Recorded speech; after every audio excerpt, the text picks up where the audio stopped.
What's up mga kasaklob? For today's vlog ay mag-share tayo kung paano nga ba magbenta ng produkto online. Ayun. Pero bago ang lahat, magpapakilala muna ako. Ako nga pala si Dave, may 16 na taon ng experience bilang mananahe at 4 na taon ng sumusubok sa pagnenegosyo. Kwento muna tayo. Way back 2017, nag-apply ako sa Pasig, sa SM. Ayun. Natanggap ako, pero ang layo, no? From Sower to Dicer. Wala akong alam sa Dicer. Ayun, nag-apply ako. Bakit nga ba ako nag-apply ng Dicer? Kasi ang totoo nyo, nagsawa ako. Kasi 17 pa lang ako, nananahina ako. So, ilang taon yun? 17, 18, basta. Nasa 28 na ako nun yung nag-SM ako, 28 or 29. Sinubukan ko lang kasi talagang parang parang sa pananahi, parang sawang-sawa ako, suyang-suya ako. Kasi paulit-ulit na lang, laging makina makikita mo. May mga chicks naman pero sa makina tayo nakapokus. Okay naman ang pasahod nun. Halos magti 3 years na ako nun sa SM. Nung naisipan kong mag-sideline, bakit? Nagkaroon na ako ng baby. Bali, 2 na yung anak ko. Parang hindi na siya sapat.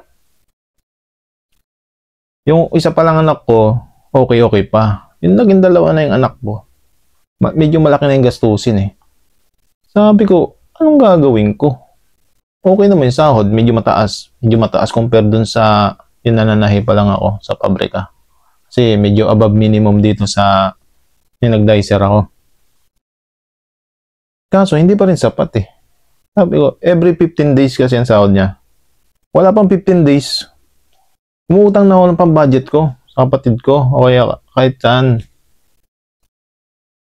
Naisip ko nga magsanla ng ATM, ganyan. Napansin ko kasi, ang daming motor dun sa pagpapasok ko ng SM. Ang daming motor dun, nakaparking, employees entrance. Tumatambay kami dun dati. Sabi ko, yung motor ano kayang pwedeng ibenta dito?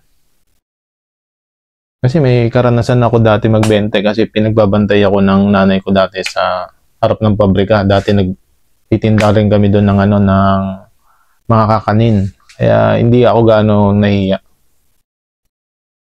Ngayon, yun nasa SM na ako. Sabi ko, alam gumawa ko ng paraan para magkaroon ako ng allowance. Kasi hindi sapat eh. Lagi akong bitin. Pagsasahod na, ubos na yung ang budget ko. Utang na ako. Ang ginawa ko, naghanap ako ng ng maibibenta. Naisip ko, ibibenta ko na lang kaya yung patok ngayon. Kasi nakita ko sa kanila, mahilig sila magpakinis ng motor. Sabi ko, naghanap ako sa marketplace niyan. Sabi ko, eto maganda tong pambenta.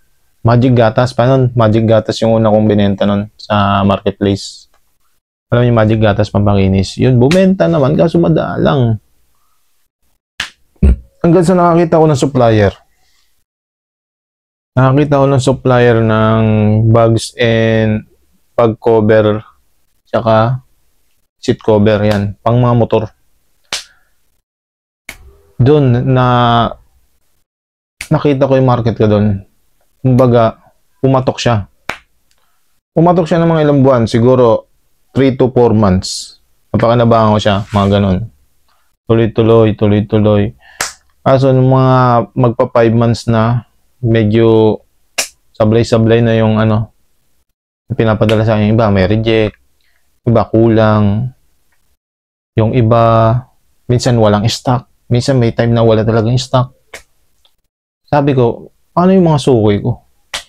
Hindi ko na ma-supplyan. Hanggang sa kakahanap ko sa internet kung anong solusyon.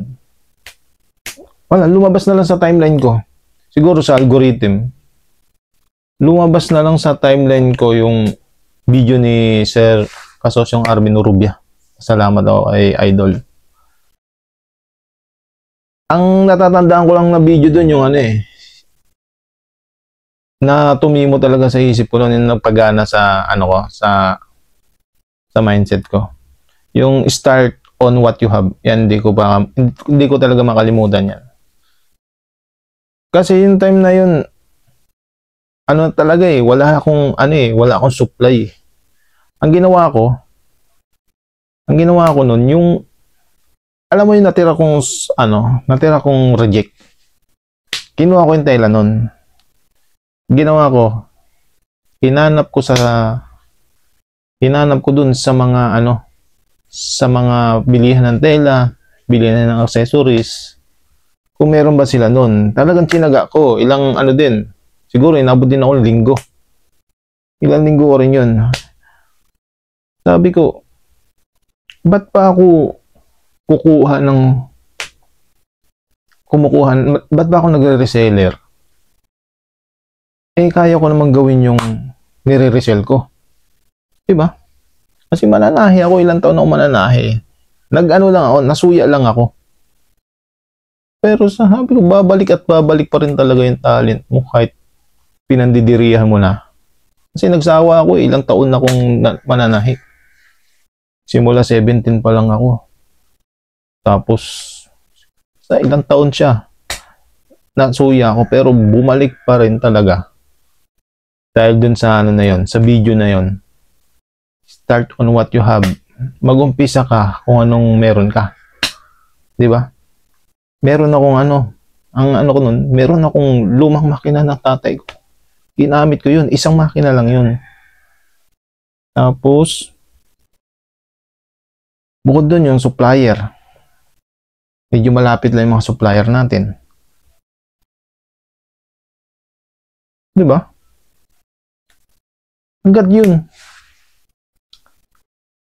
Nakagawa ko ng sarili kong produkto. Nalagyan ko ng tatak. At ito ang 3 tips para makabenta ka ng produkto online. Unang tips, mag-post ka ng produkto sa mga social media platform gaya ng Facebook, TikTok, Instagram. Yun, mag-post ka doon. Pwede rin sa marketplace, FB marketplace. Mag-post ka lang doon. Kailangan malinaw ang mga detalye. Tapos hanapin mo yung target market mo. Huwag ka lang yung post ng post lang. Hanapin mo yung target market mo. Alam mo kung sino yung targetin mo na customer. Anong grupo ba yan? Halimbawa sa akin, grupo ng mga motorista. Ina-add ko lang sa mga groups ko yung may-ari ng mga PCX, NMAX, gano'n, yung mga grupo na yun.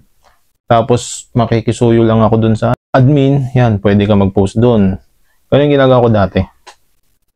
Tapos pwede ka rin magbenta TikTok. Yan. Pwede ka affiliate. Kung gusto mo. Pangalawang tips para makabenta ka online ng produkto mo. Ayun, yung mga bumili sa'yo, hingi mo ng feedback isa-isa. Yun. Tapos i-post mo. Post mo sa page mo o kaya sa timeline mo, sa FB mo. Para magkaroon sila ng uy, maganda pala tong produkto na to Ang daming feedback na good feedback. Ayan. Para pwede rin pampahype na rin yun Pero totoo naman. Hingi ka ng legit customer feedback. Pangatlong tips para makabenta ka online. Maging customer friendly ka. Yan ang pinaka-tips ko. Kasi sa akin, lahat ng mga nagiging customer ko, ginagawa kong friend. Kung sa Facebook, ina-add friend ko. Tapos, para pag in-accept nila, kunyari, bumili sa'yo, add friend mo agad yun.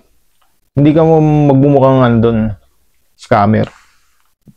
Mas madadagdagan pa yung tiwala nila. Tapos makikita pa, kada post mo, makikita yung mga mga post mo, updated mo sa online timeline nila. Ngayon, pag nangangailangan sila, lagi ka nila maalala. Ikaw agad ang ano. Halimbawa, ang tinda mo pagkain. Spaghetti. Spaghetti. Ayan, tinda mo yung spaghetti. Pag lagi kang focus ng spaghetti, o tas trip ng asawa niya, spaghetti, ikaw ang agad maalala. Kasi friend na kayo eh.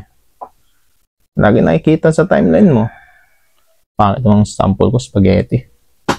Gutom na kasi ako eh. Madaling araw kasi. O kaya,